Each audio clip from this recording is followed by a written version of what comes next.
If you've ever felt that tug in your chest at this time of year, the craving for warmth, quiet, softness, or a return to yourself, you're already responding to the power of winter solstice. Most people rush through June, or December if you're in the Northern Hemisphere, thinking it's just cold, but it's not. Winter solstice is one of the most ancient and meaningful turning points on Earth's calendar. And if you've ever wondered why humans from every culture in every era stopped everything to celebrate one single night, well, today you'll find out.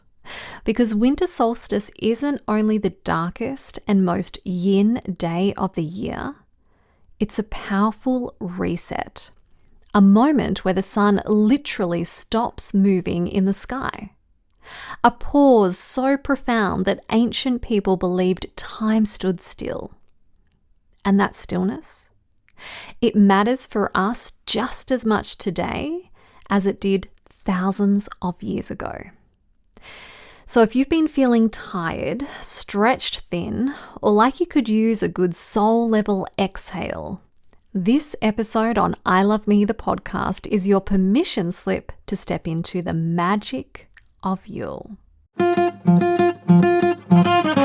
love, love, love, love, love, I love me. Simple, inspiring lessons in self-love. Hello, Snow Queen. It's Tamara here. Let's go back for a moment.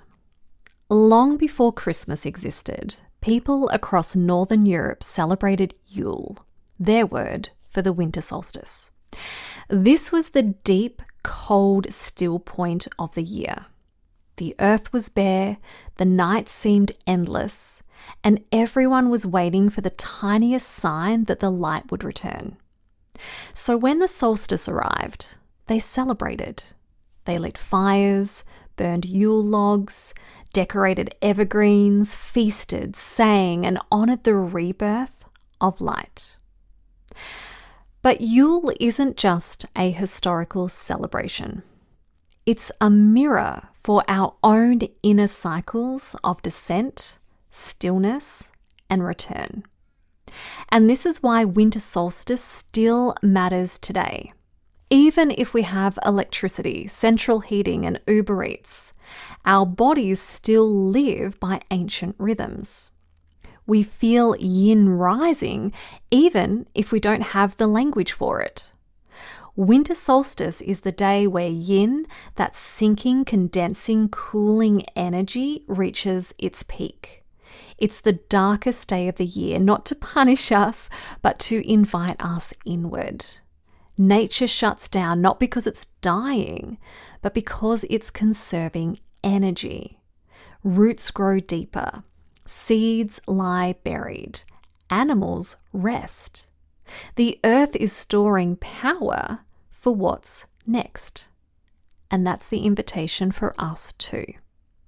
In this way, winter solstice is our annual permission to stop pushing, stop producing, stop performing, and finally retreat inwards so we can really listen. It's a moment to explore our own darkness, to be honest about how we're truly feeling, how tired we are, how unsure we are about our next step forward, how maybe we're pushing something that isn't really aligned. The solstice says, you don't have to be bright right now. You just have to be here with yourself, resting in the silence of your own being. But if we're completely honest, most people don't know what to do with stillness. We're conditioned to always be on the go, always doing something, always achieving something, being anywhere but here. That's why winter solstice is so powerful, because it asks us to pause long enough to actually meet ourselves. If we look at the solstice, for 3 days, the sun appears to pause in the sky. We don't need to pause for 3 days, But we are invited to take time to pause during this season to really sit with the parts of ourselves that we tend to avoid. The doubts, the fatigue, the grief, the unmet needs, our desires that might feel scary or inconvenient. Winter says, sit, listen, don't run, be here. It's safe to be here now. What you'll find is once you've sat with your own darkness, even briefly, something shifts. You realize the dark isn't empty. It's fertile, like the soil holding seeds, like the womb, like the night sky holding stars. And then, when you're ready, Yule offers a gentle ritual. Light a single candle. Not to erase the darkness, but to welcome the return of the sun, to honor your own capacity to rise again. So, now you understand the energy and purpose of winter solstice. Let's look at some grounding and nourishing ways you too can celebrate Yule. And don't worry, you don't need a full altar or a cauldron or a forest ceremony. Yule celebrations are meant to be simple and earthy and symbolic of you. So, one little ritual I enjoy doing is journaling in the dark. Sit in a dim room or by candlelight and reflect on the past year. Ask yourself questions like, what am I ready to release? What outgrew me? What drained me? What truth am I finally ready to admit? Darkness can help us hear ourselves more clearly as it symbolizes that stillness. And if you've never journaled before, have a listen to episode 20, Journaling, the cheapest therapy around. One of my favorite ways to tune into the energy of winter solstice is watch the sunrise and set. This is a symbolic reset. After the longest night, the light returns, slowly but certainly. It's a reminder that no darkness lasts forever and no winter stays winter. I like to get up before the sun and spend some time meditating in the dark, connecting in with my own stillness. Then, as the sun rises, I watch the way the day begins.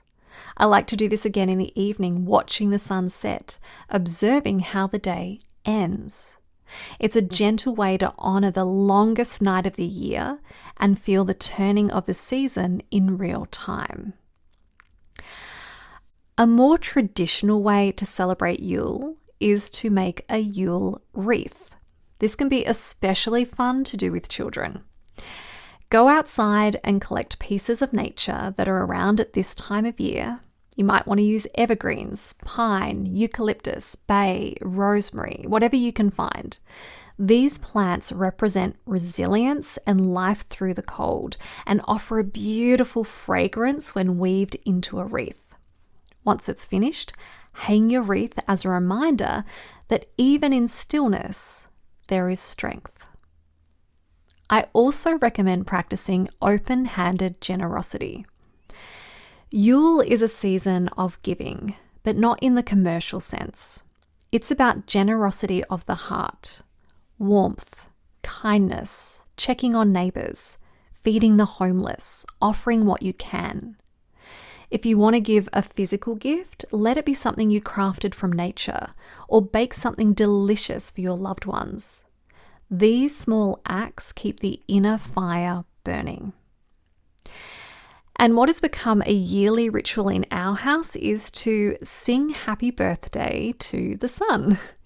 At dinner time, we cook up a delicious meal, light our Yule candle, and then sing happy birthday to the sun. It's fun and playful, and children tend to love it.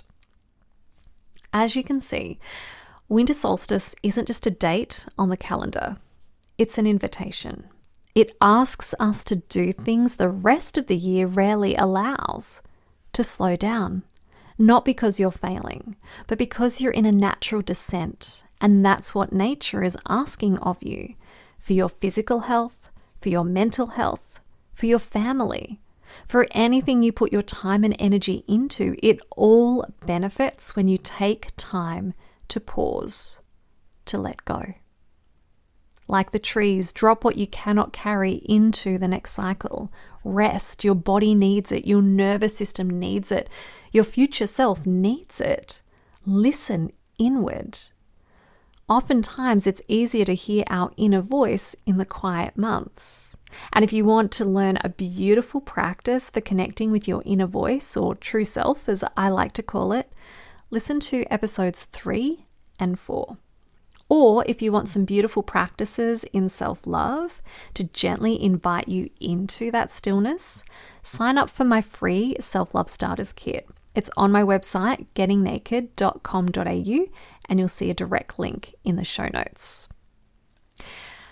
Please know that just as in nature, after the deepest dark, the light always returns. Always. And so it is with life. So take this time now. Let it be a reminder that rest is sacred, darkness is fertile, and every pause contains the quiet beginnings of what's next. So honor your stillness, tend your inner fire, and step gently into the returning light, knowing that you carry the wisdom of this season within you. Happy Yule, my love. May the rebirth of the sun reflect the rebirth happening in you. I love me.